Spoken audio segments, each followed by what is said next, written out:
What is up, Patreon crew? I hope you're training. I know I've been. Welcome to the exclusive Patreon only Q&A where you ask your questions and I answer them. Now, this particular Q&A is from last month, July, depending on when you're watching it. So I apologize for the bit of a delay doing it, but we're here now. We're ready to go.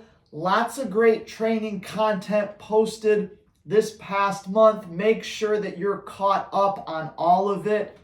No matter your dog, where they're at, your goals, these videos are absolutely going to be beneficial to you. So make sure you're all caught up. Without further ado, let's get to your questions because there's quite a few of them.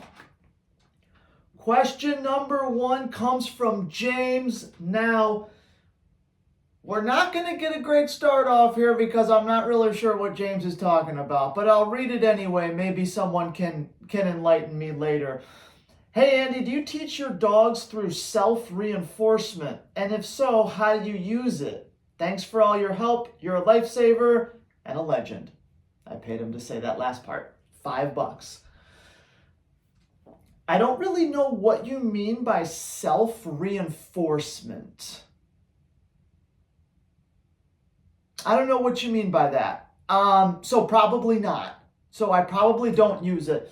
But this question will be a good opportunity for me to just quickly highlight the importance of operant conditioning. I know it sounds like a big fancy word. Everyone out there, you just need to Google operant conditioning. There's 4 quadrants. You gotta know this stuff. You gotta read it. You gotta think about it. You're already using all 4 quadrants in your training. You just don't know it.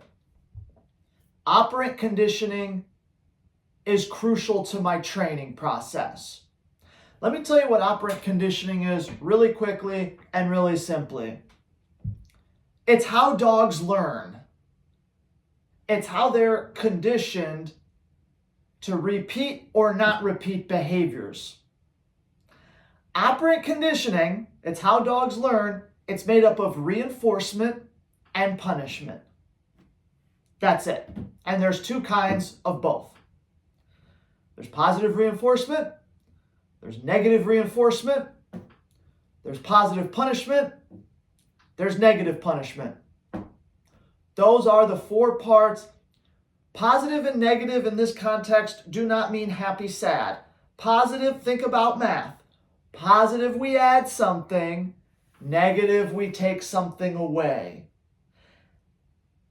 And when it comes to conditioning behavior, we add something that's going to reinforce the dog's behavior. We take something away that's going to reinforce the dog's behavior. We add something that's going to punish the dog's behavior. We take something away that's going to punish the dog's behavior. And adding or subtracting, that's going to make the dog more likely to do it or less likely to do it in the future. So all of my training is really made up of those 4 parts. Now, the interesting part quickly about those 4 quadrants of operant conditioning, every dog's a little different with how much they need from each, but every dog needs a little bit from each. Some dogs might need 25%, 25%, 25%, and it's pretty even across the... Some dogs may need 90% positive reinforcement, 3% positive punishment, so on and so on. But each dog does need a little bit from each quadrant. And if somebody tells you, I train positive reinforcement only, I don't touch any of the other ones, and my dog is just great and perfect, it's totally possible. I'm sure that they truly believe that. You're really missing out. you're using 25% of your dog's potential. Operant conditioning. So James, I'm sorry I couldn't exactly answer your question, but at least we made a good point out of it. Okay, Marcus. Hello, Andy. In the video where you were charging the reward markers for the small black pup, you said immediately after the training session it's crucial to go back in the crate. I wanted to know your reasoning behind this and what are the benefits. Thank you, Andy. Okay, Marcus. What Marcus is referring to, charging the reward markers. I actually just had a first lesson with a client yesterday where this was our primary focus. Your reward markers are good and yes, and your dog needs to actually know what those two words mean. They need to be conditioned to them before you ever even dream of saying the word no. Everyone wants to teach their dog and their puppy no, no, no, no, no, no, no, no. No jumping, no biting, no chewing that, no, no, no. Way before they teach them good and yes. So they're trying to teach them what's wrong before they teach them what's right. It's totally backwards. So I did a YouTube video a year or so ago of charging the reward markers. Good means keep it up. I'll come to you with a reward. Yes means explode out of whatever you're doing and come get your reward. Duration marker, terminal marker. And your dog's got to be great with both of those. I'm actually thinking about doing an updated video of that, Marcus. So keep an eye out for that. In the video, I said you're going to do a 5, 10, 15-minute session of charging these reward markers. Then you're going to put the dog in the crate after.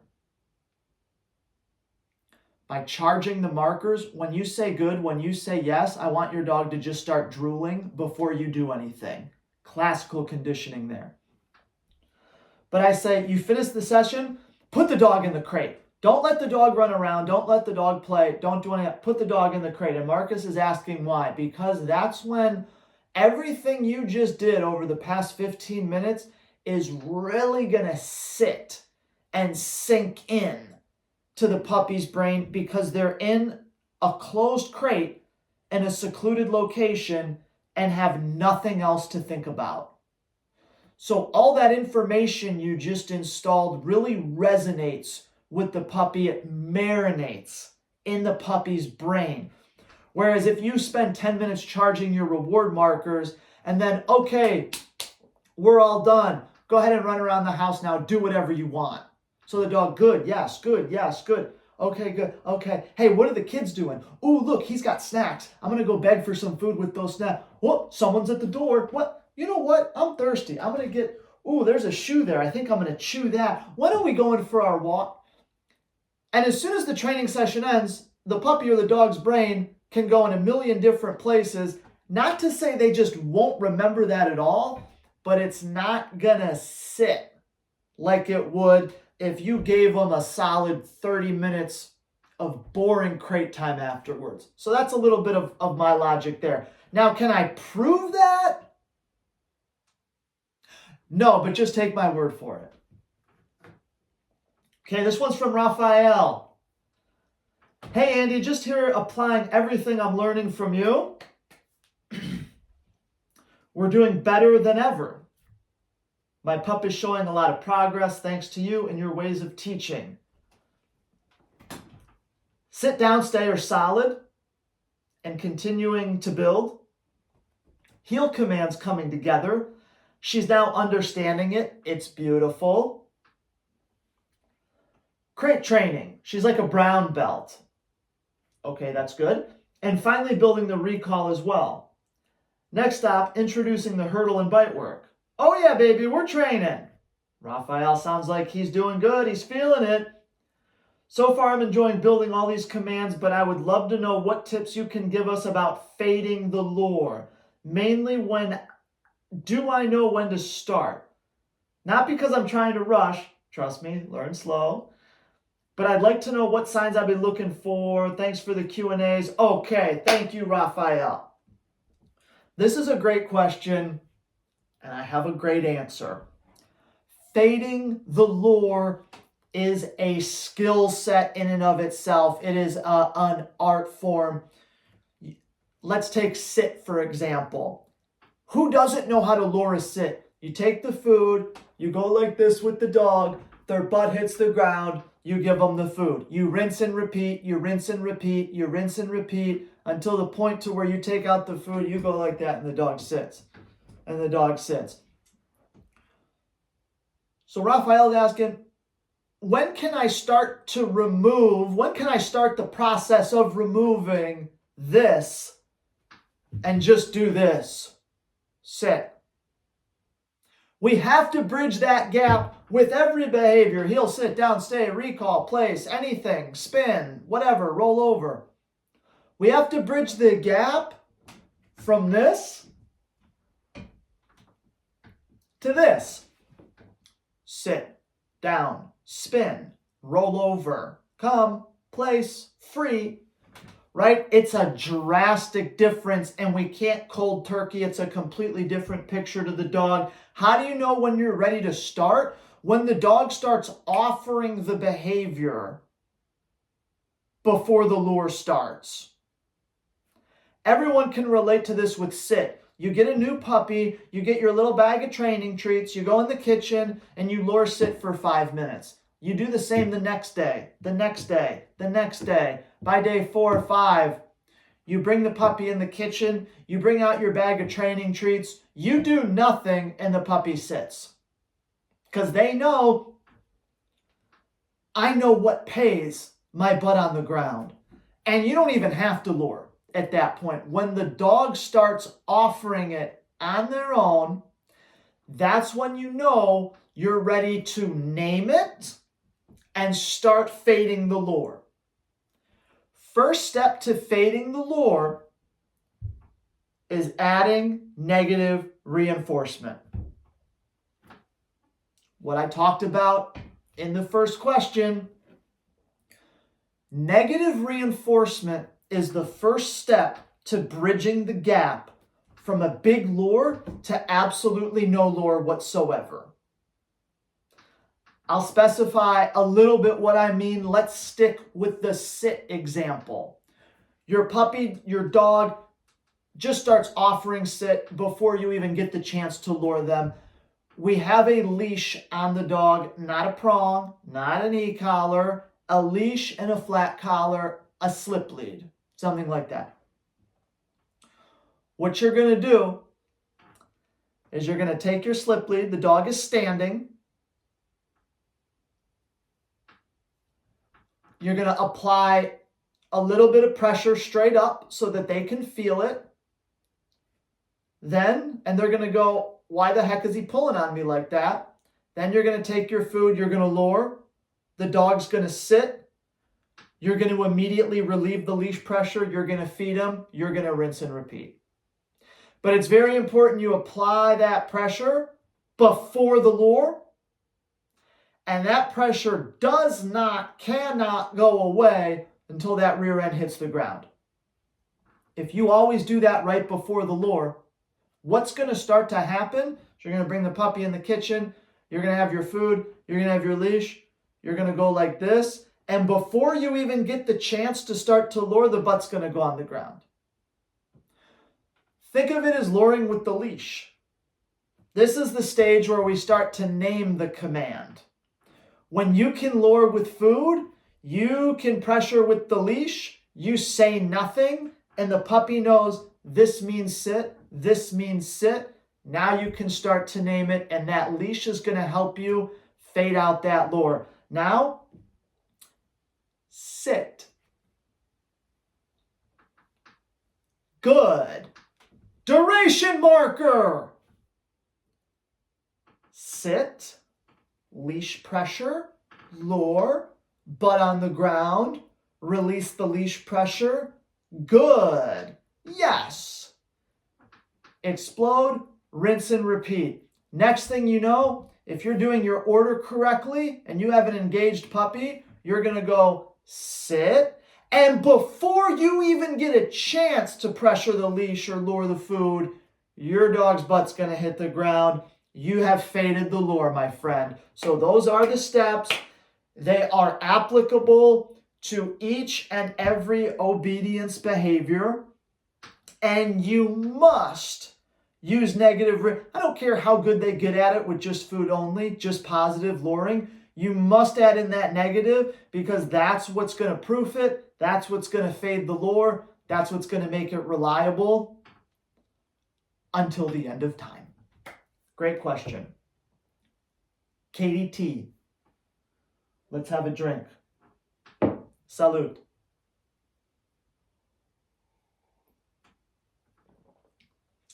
Sparkling pineapple water. Okay. I like it. It's refreshing. It's good. It's about 10 o'clock in the morning as I'm shooting this. So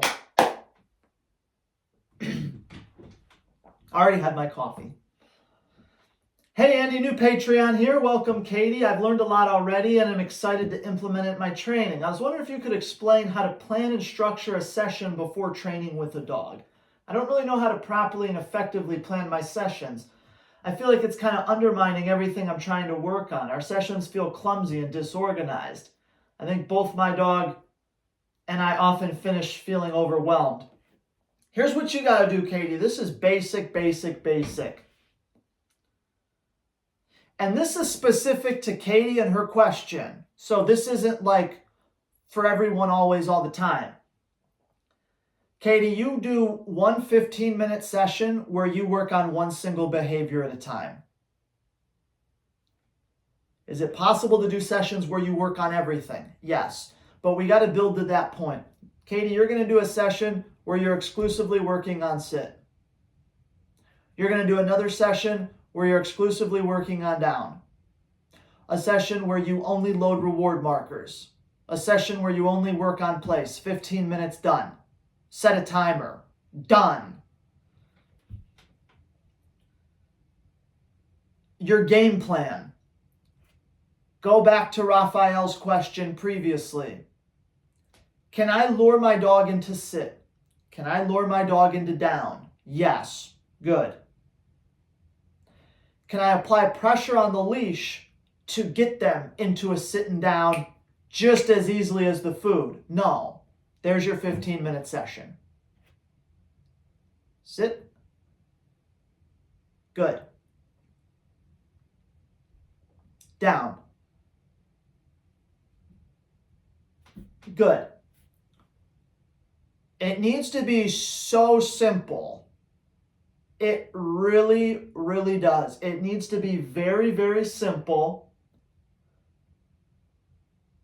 And you need to know prior to that 15 minutes, here's the timer, here's my environment, here's my leash.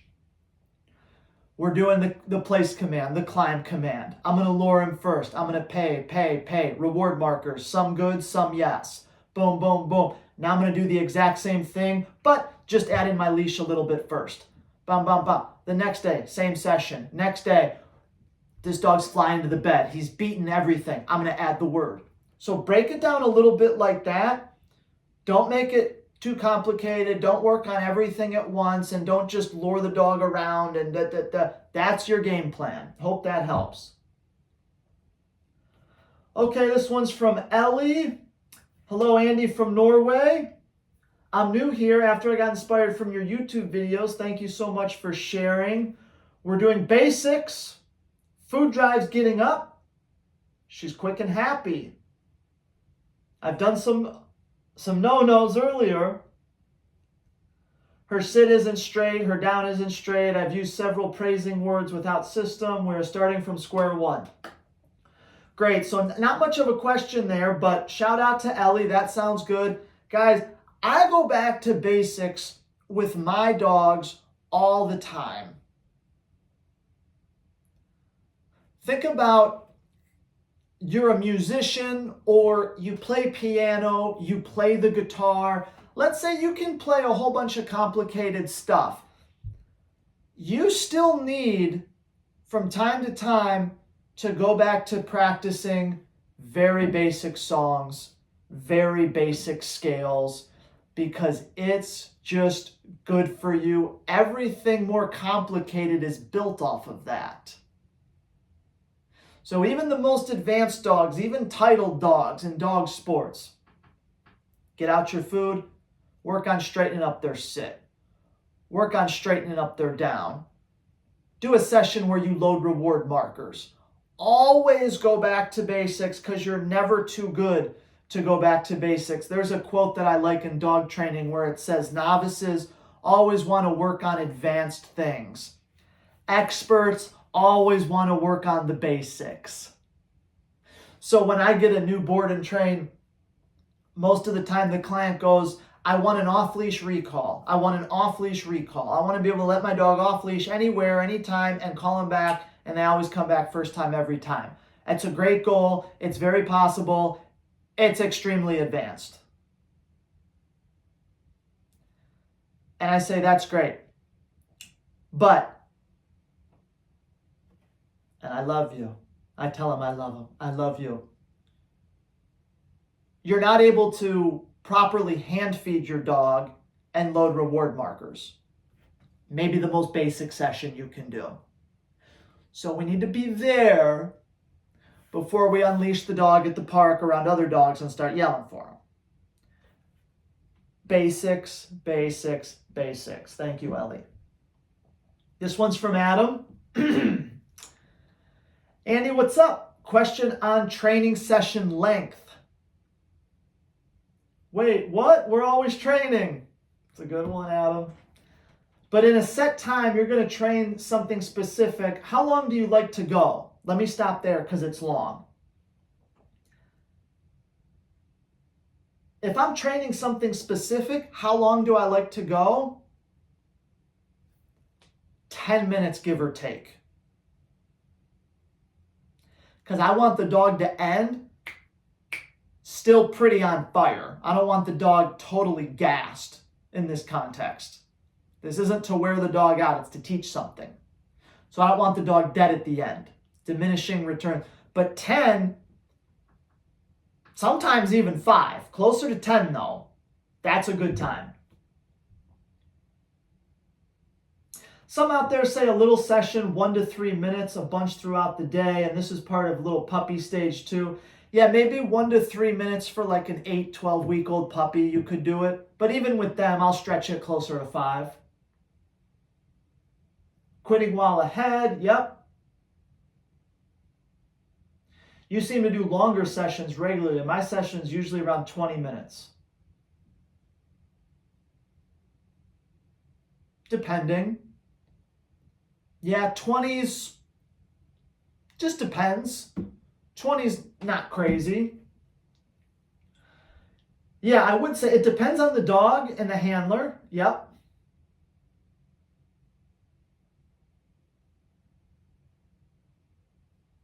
Yep. Yeah, so of course it all depends. 20 minutes isn't bad, but I would definitely work in some 5, some 10-minute sessions, some 20. Depending on the handler and the dog and how advanced you are, you could go a little longer. But it doesn't have to be one or the other. You can do all the above and kind of see how your specific dog responds. And once you do those different time intervals, you can see, okay, 15 minutes is kind of the sweet spot for him. 12 minutes, 20 minutes, 5 minutes. So yes, read the dog. Good question. Sherry is bringing the heat. Why, oh why do you make me shake my head and go, what? I'm going to do it again, Andy. You're such a world-class trainer, teacher, comedian, realist, and really a down-to-earth guy. Oh. Thank you, Sherry, but I hate compliments, but I appreciate you. Thank you. But yeah, it was a great pleasure that your name alongside Susan Garrett from Ontario, Canada are the names I toss out to people. Thank you. She, of course, is not balance trainer, but what she does have behind her name are titles and titles and more titles. World-class competitor and winner.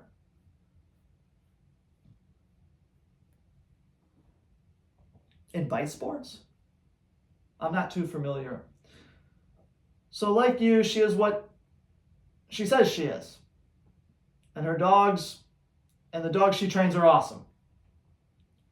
I just like to plug Susan as she is one of the greats in her field. So now on to the question. Okay, cool, Susan. But first, the observation and corrections I made since my last Q&A. Okay, this is a long one. Let's bear with Sherry on this one. It's a long one. My 16-month-old was acting up when I took her to a puller lesson versus when I took her to a disc or fly ball. Now, you had said, why didn't you correct her, Sherry? She wouldn't have continued on like a maniac. Well, I didn't. I aborted the lesson and went home. This time, wait for it, I did it. She acted like some wild pig. I corrected immediately, and voila, problem solved. She was so startled, and I was too, and she went into a total back to normal functioning dog. LOL, gee, what a lesson to be learned. And I had the same issue with her not wanting to go into the tunnel. In the barn hunt, she'd find rats and then tunnel. Not anymore, the tunnel's her favorite. No more wild pig. Get through the question here. I can safely say my next competition will be much better. Thank you. All righty.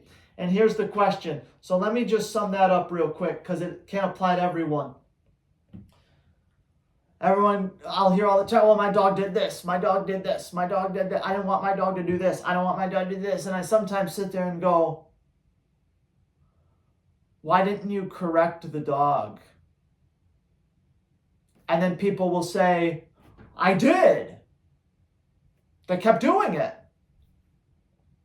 So that wasn't a correction then. Let's take a different example. Let's say you write out my name and you misspell it. And I say, hey, you misspelled my name. Can you correct that, please? And they go, yeah, my bad. Here you go. And I go, that's still wrong. And they go, well, I corrected it. And I go, no, you didn't. You tried to correct it, but you didn't. And that's what happens a lot with people's dog. They go, hey, no, he's still doing it. Guys, a correction by definition is you correct it and it's fixed. The dog stops. And if the corrections aren't effective, you don't know how to apply a correction, your dog's not ready to be corrected. They're not even ready to be in that situation. So Sherry did a good job here. She never corrected the dog. She corrected the dog. The dog was acting like an obnoxious ass. Sherry corrected the dog, and the dog stopped acting obnoxious. Look at that. That's an example of positive punishment. Punishment doesn't mean that after you apply it, your dog's depressed. No, I'm going to punish it. You're going to stop, and we're going to continue on. If you punish the dog and the dog looks like they're a deflated balloon now, you've done something wrong. Question from Sherry.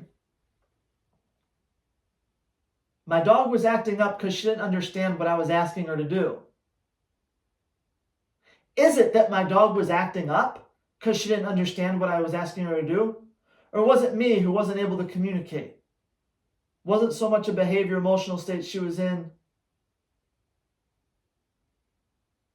Okay, here are my thoughts on it, Sharon. I'm totally just kind of going off what you say. I wasn't there. I didn't see it. So it is kind of a guess, but an educated guess. Why was the dog acting up? Because the dog didn't have any reason not to act up. Sometimes it's just that simple. Your dog had absolutely no concern about what would happen, what you would do if they did X. So they did X. It's a 16-month-old, right? Yeah. Sometimes a dog will do something because they can. I'm a young dog. I'm someplace exciting. I want to react to the things in the environment. I'm going to do it and nothing's going to happen. I'm anxious. I'm stressed. I'm going to vent that by barking, pulling, jumping. And you're not going to do anything about it, so that's how I'm going to relieve myself. So it could really just be that simple, Sherry.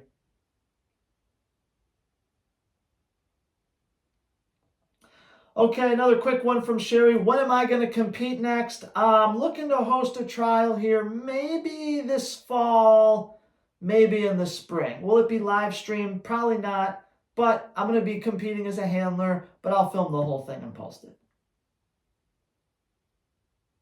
Hey, Andy, will you do a video on your way of teaching a puppy to sit and downstay? Yes. When I have the right puppy, yes. Yes, I will. Okay, this one's from Billy. Cheers.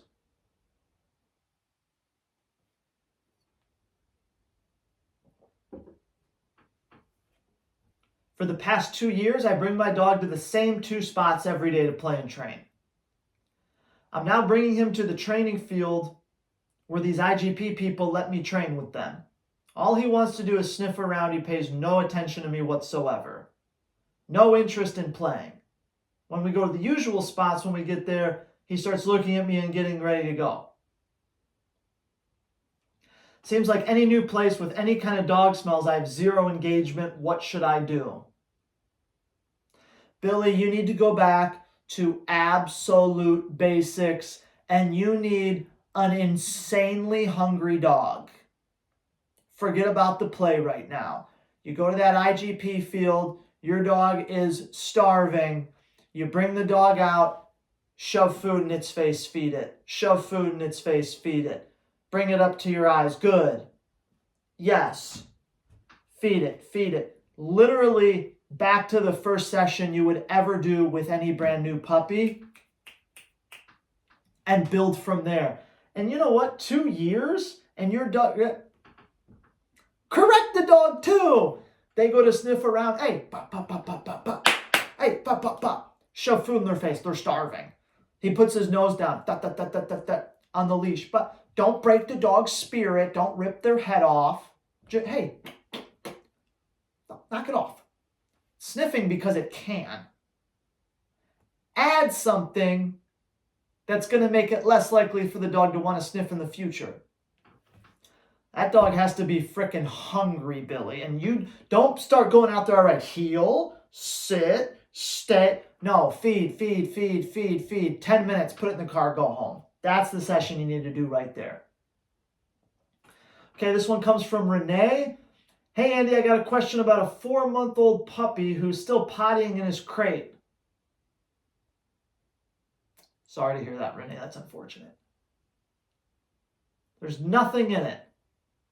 Is there a way I can help him from continuing this habit? I've been struggling since he was 13 weeks. All you can do, Renee, is just really regulate that water. Puppy might be getting too much water. Probably getting too much water. Guys, some puppies, it's in their genetics to mess in their crates. I know that sounds crazy. It's absolutely true.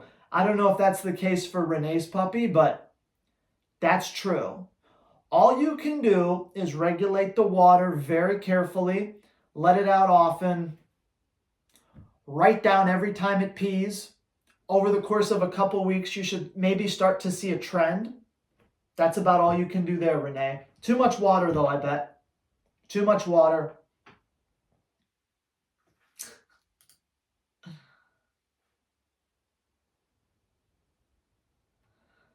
Hassan says, what happened to David? Did he stay as a Patreon? David's here, baby. Come on, David. Let's go.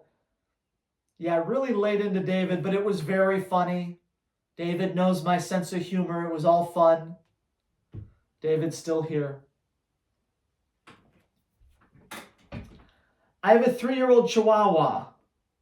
Now, I feel like my last Q&A, I was really ripping into people in a total fun way. I wasn't like, you suck. It was totally fun. I love that kind of stuff. I'm the kind of person where if I'm not busting your chops a little bit, I probably don't like you. You know, that's the way like me and my family and my friends are. We go, oh, we mess with each other. If someone walks in the room, we go, yeah, hey, how you doing? we probably don't like them. So it's all fun here. But now I feel like after that, everyone's being real careful with their questions. They don't wanna feel the wrath. Okay, Katie's got another one.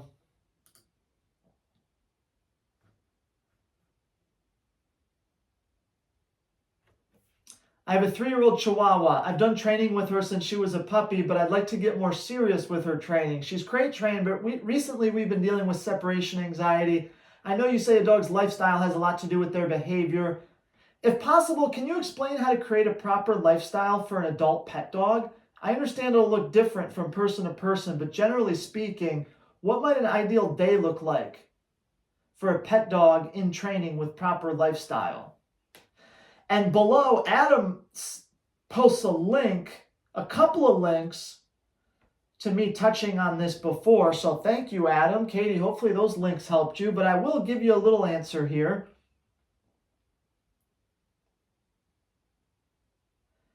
She's crate trained, but we've been dealing with separation anxiety.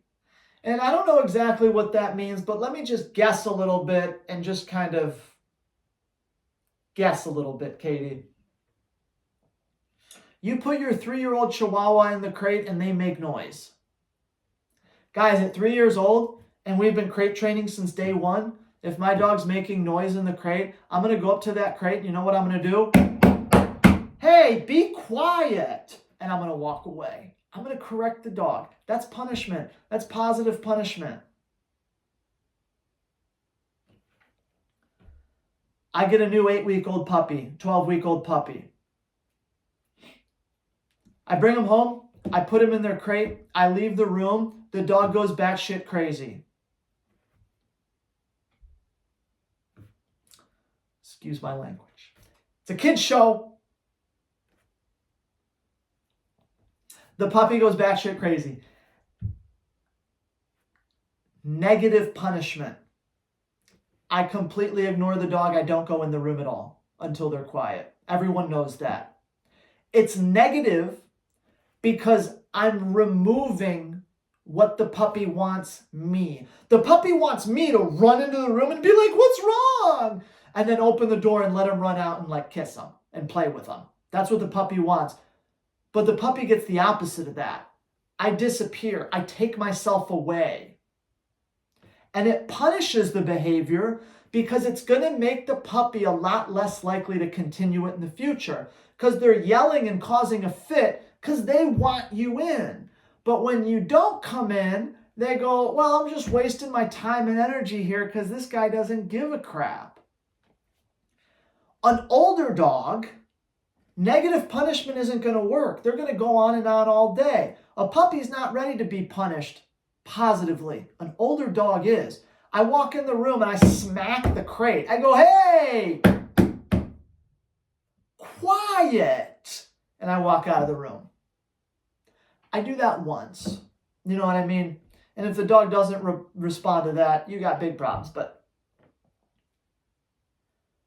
that's positive punishment because I'm adding myself, the bang, the raised voice to the equation, and it should make the dog less likely to do it in the future because the dog goes, oh, good, he's coming in. Oh, dang. Ugh.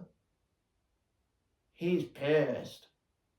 I didn't like that at all. That's the opposite of what I was trying to create. I don't know if I'm going to do that again. Punishment. It's very, very important in dog training and in life in general. Come on, guys, let's be honest here. But a lifestyle with a good pet dog, look, the dog can have a little bit of free time throughout the day. The dog can have a lot of free time depending on their level of training. But you want to have a really good place/climb command. You want to have a really good heel, really good recall. You know, check out those links that Adam posted. They go into a little more detail. Thank you for the question. We got to move on. Jeffrey. Looks like Jeffrey's got a couple here. When or do you, excuse me, sparkling water coming back on me. When or do you start correcting excitement barking? Do you only correct during training time and not otherwise? We haven't yet to kill his drive a 1.5-year-old Malinois. Ah, I just remembered, Jeffrey, I was supposed to send you a voice note about your baby. Oh, old Andy's memory is starting to go. Sorry, Jeff. I'll answer it right here, though, my brother. But first, the excited barking with a 1.5-year-old dog, correct now. I don't like any excited barking. I like my dog to bark when I tell him. If it's like at night and he's out in the yard and for some reason like some sketchy person's walking around, they bark, okay, perfect. But excitement barking, every time, quiet. Steady increasing leash pressure on the slip lead. Shut your mouth. It's leaking. You're gonna create a monster. Correct now. Don't kill the dog, but kill the behavior. For sure. Correct now. Nothing emotional. Quiet. Good. Shut up. Good. Opiate. Like that. 3 top tips to introducing a Malinois to a baby. Newborn on the way. Congrats. It's fun. 3 tips for introducing a Malinois to a baby. Jeffrey, here's what you got to do. That baby comes home. That dog, there's a 10-foot radius, an invisible bubble around that baby from the dog at all times. Tip number 1. There's absolutely no reason for the dog to make physical contact with the baby. There's absolutely no reason for it to get really close. Does anyone know what a dog's sense of smell is like? Does anyone know?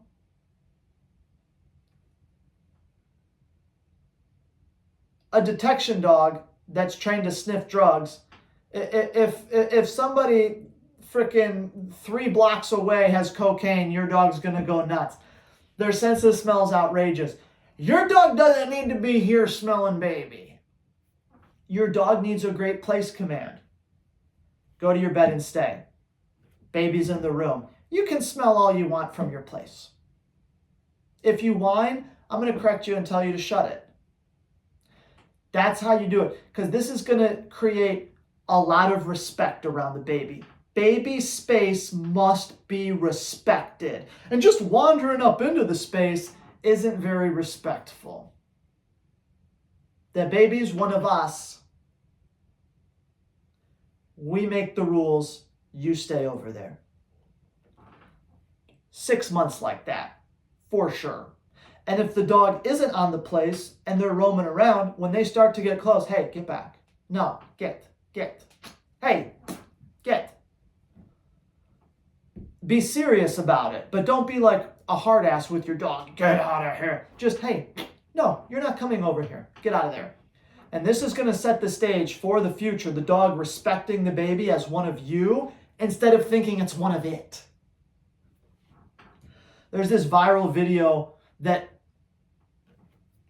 okay, let me compose myself here because I hate this video more than anything. There was this viral video going around that made me throw up of a couple bringing a new baby home from the hospital. They walk in the door, they set the carrier down, and the dog runs up to it and starts licking its face.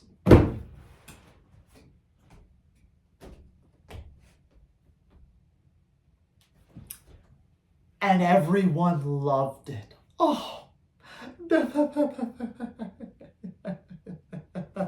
And the problem is, this horrific video has now inspired millions to do the same. And I'm sure the owners would go, well, you're wrong, Andy, because nothing bad happened. Yeah. So because nothing bad happened, that means it's good. Hey, Andy, I drove all the way home on the wrong side of the road with no seatbelt on, and nothing bad happened. No cars ended up coming the opposite way. I made it all the way home, no problem. So therefore to you, it means that was a good idea.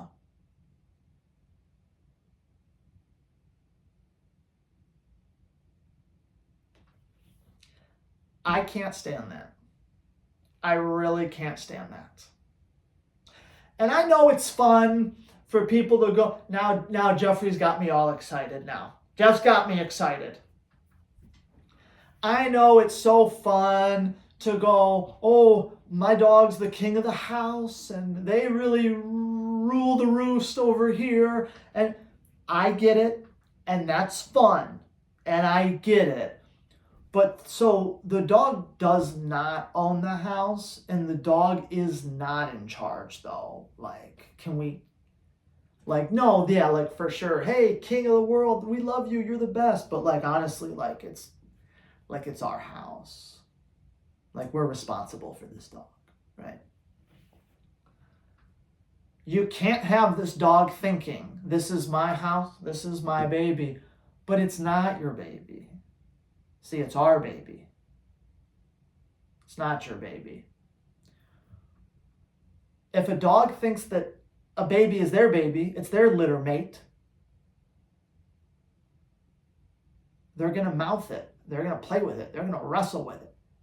It's super inappropriate for a young child. So, Jeff, just to keep things simple, literally months and months and months and months and months, the dog can be around the baby daily.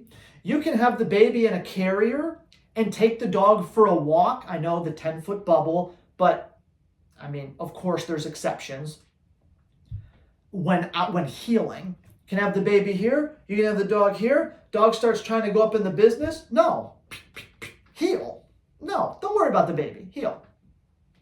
Oh, okay, I guess I won't worry about the baby then. I'll just heal. That's how you want to do it. Start that way. Here's David. Andy, great video on the climb command with the flat collar. Within 10 minutes every time after, my 4-month-old boy wouldn't even let me pull him off. Booyah! Working up to just kibble now, up to 1 minute with me out of sight. Bang! Question.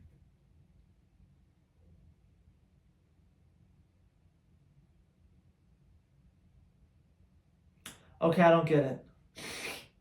Question. Looking for the Coles note version on the place command. I don't know what that is. Coles? Seems to be used with many applications like a raised dog bed, pause on an object, or between some boards. For example, should you be able to just point to an object that you've trained the dog on and say place, and he should know what to do with it? Yes. Is place a static command on only one item or multiple items? Multiple items. They can climb on anything they can get on. Is climb a fluid command, like climb on a dog bed or ramp or a wall? No, climb is get on that platform and don't get off. Going over an A-frame or a jump, I would use jump. I'd use a different word.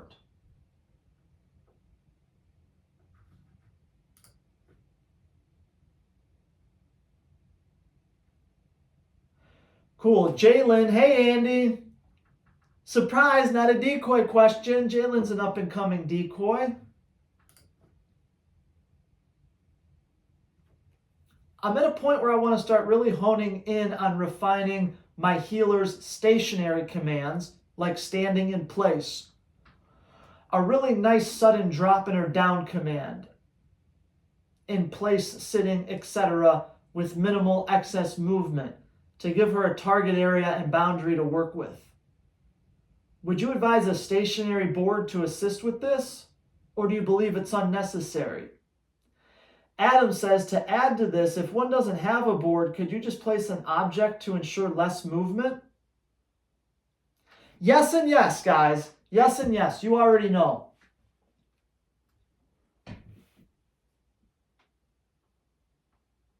A stationary board, for sure. Another object like that, for sure. What they mean by that, guys, is we want standing, we want down, we want sit, we want stand, we want down, we want sit. We don't want a whole bunch of excess movement. Down, sit, stand, down, sit, stand. We want boom, boom, boom, boom.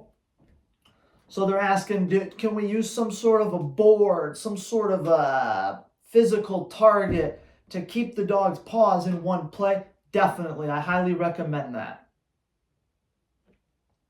Hope that helps. Easy. One other question on helping to get a dog to back up. I've watched the video where you were doing the backup command, but the dog in that video has already started a bit. When trying to get my dog to back up, I'm pushing into her. She just defaults to a down or a sit every time. Okay, Adam. Spatial pressure. That's a fancy word. Words. It's two. Spatial pressure. Walk into the dog. That's what that means. Have the dog in a stand. Walk in. They sit. They down. Keep walking into them. They pop up. Good. Walk into them. Literally, if the dog does this. Good. Walk into them. Good. You need to be moving forward, and they need to be like, think of like a parking lot with two cars right here. Just enough room for you to walk in. You got to have some sort of an alley like that, or else the dog will just kick out to the side and stuff.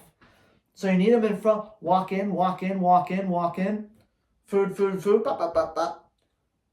Don't focus on a bunch of steps back at a time. One single pop back. Whoa, yay. You've done so much work with the sit or the down. The dog's like, it must be that. So you got to teach them something new. Do the spatial pressure. Hi, Andy. I see Jasper and other Malinois jumping up on you / their trainers when excited and engaged. I'm petite, 100 pounds, 75-pound German Shepherd, 3-month-old. I have deterred my GSD from jumping on me. Okay. Is there a reason I might want to encourage it? I saw in your videos where you sat in the chair. Would love to hear your thoughts. Just getting through the question. Good question, Casey. You totally don't need the dog to jump on you if you don't want. It's personal preference. I use it as part of a reward system. So my dogs, I find, they enjoy jumping up on me. A lot of dogs enjoy jumping. They come up. It's active. They're closer to your face. They enjoy it. Simple. But I don't just let a brand new puppy, whatever. But I don't just let a dog just start jumping on me. I go, hey, get off of me. I didn't tell you to do that. I tell him to do it just like anything. I don't necessarily want my dog just going and jumping on my couch. But one day the mood might strike me. I go, you know what? I want to sit on my couch with my dog. Come on, get up on the couch. So it's similar. I use it as a reward. It's really the same as petting them or giving them food or a toy. Hey, papa, good. In competition, you cannot reward your dog with food, with a toy, obviously. But in between exercises, you can reward with praise. So it's a little secret trick where if my dog does something great, I want to pat, go, yeah, okay. So it's like a quick little party. But it's totally personal preference. You totally don't have to do it. When I sit in a chair and have a dog jump on me with a toy, that's just teaching a dog to push a toy, bring it back, push it into me that doesn't really want to. It's a little bit more, ooh, I get to come up on you. Oh, yay. So it helps with that. But if you don't want to, you don't have to. This one's from Justin. I followed your advice on formal greetings. It's changed everything. Thank you so much. It's close to perfect now, except my 10-month-old German Shepherd whimpers and cries while on the climb. Welcome to having a German Shepherd. They are leaky, they are whiny and noisy. Is it unfair to correct him for that? Hell no, Justin. No, it's not unfair to correct your dog for that. Now, you might have to use a little discretion. With a 10-month-old German Shepherd learning discipline, I don't know if you can necessarily correct each and every time it ever makes any noise ever. So you have to use like a little bit of discretion, maybe like a police officer. So you see someone driving down the street in a 35-mile-an-hour zone, you clock them, you go, they're going 40.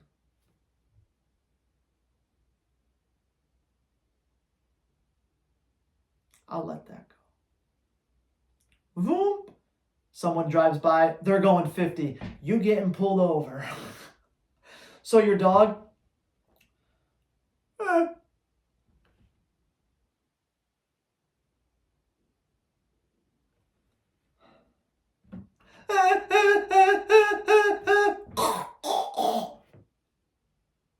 shut up. You know what I mean? But no, it's not unfair to... Guys, it all comes back. Positive punishment. You go, you're adding something to the situation. The correction. You like that noise? The correction. And it's going to make your dog hopefully less likely to keep doing that. Negative punishment would be to ignore it. He's whining because he wants attention. With a 10-month-old German Shepherd, negative punishment ain't going to work there. Got to be positive. Okay, here's Karen. What up, Karen? Your dog better be perfect by now, Karen. Just kidding. Hi, Andy. My question's about prong collar training. What is the pressure difference between negative reinforcement and correction? A little, a lot, a lot. Karen, negative reinforcement, it's reinforcement. It should make your dog want to do it again. Punishment should make your dog go, holy shit, I never want to do that again. Kid show. Earmuffs for anyone 18 and younger watching this. Oh, it's a drastic difference. Negative reinforcement, your dog goes, how do I make this stop? Sit? Ah, that's how I make it stop. Perfect. Punishment is the dog go, ah, damn, that sucked. Don't do that again. That sucked. Big difference. I believe I'm using a quick pop for negative reinforcement. Is that correct? Absolutely, totally wrong, Karen. It's absolutely, totally wrong. A quick pop is never negative reinforcement. No. Or should it just be a bump? Nope. Definitely not a bump either. I don't think I'm applying that much pressure, but he always throws his head back like I'm using a lot. That's because he's playing you, Karen. He's playing you. And he's acting like a giant spoiled brat. And he's manipulating you.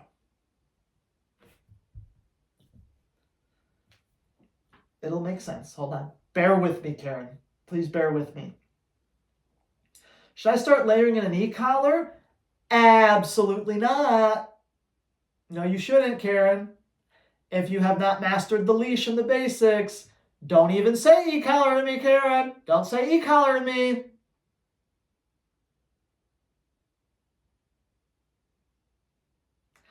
All right, Karen, here it is. Negative reinforcement.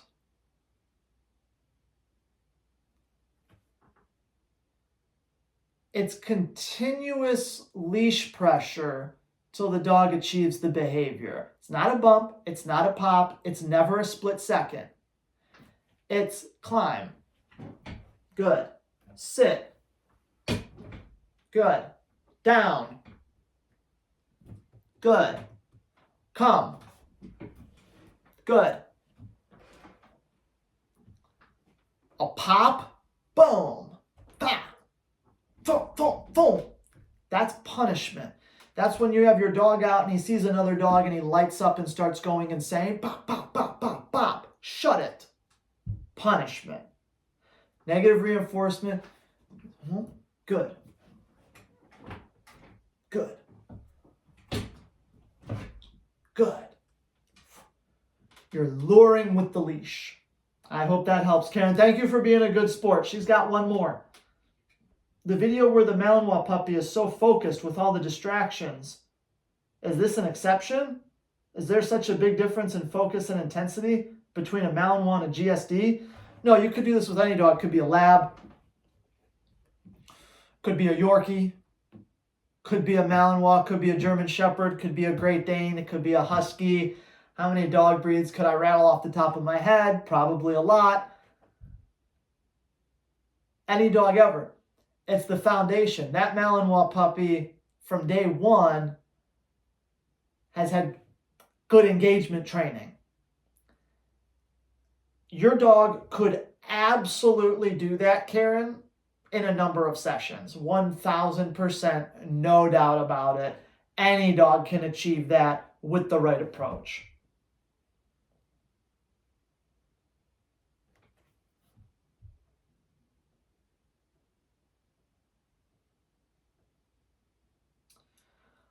Okay, this might be a two-parter, guys, because we're about halfway through the questions. Maybe not even halfway. How long are we going here? Yeah, we're at an hour.